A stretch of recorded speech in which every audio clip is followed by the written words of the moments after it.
কে আমাদের দ্বারে প্রশ্ন করে থাকেন একটি বাথরুমে হাই কমোড ও লো প্যান কতটুক মেজারমেন্টে বসানো যায়।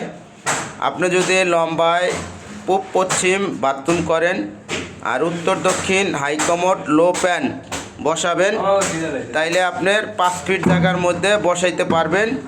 তা আমরা এখানে বসাইছি, এই যে দেখেন একটি হাই কমোডের পয়েন্ট, একটি লো প্যান।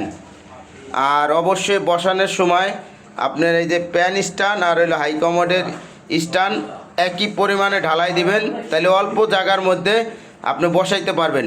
এই যে দেখেন আমরা যেভাবে দিছি, এই সাইডে ওয়েস্ট ওয়াটার দিছি, এই সাইডে হাই কমোড আর এই সাইডে লো প্যান, ঠিক আছে। তা বাড়িওয়ালাদের চাহিদা মতন দিছি। অবশ্যই একই লেভেলের ঢালাই দিলে আপনি উত্তর দক্ষিণে 5 ফিট জায়গার মধ্যে বসাইতে পারবেন। আর বাথরুম পূব পশ্চিম লম্বায় হতে হবে, তাইলে আপনি অল্প জায়গার মধ্যে হাই কমোড ও লো প্যান বসাইতে পারবেন।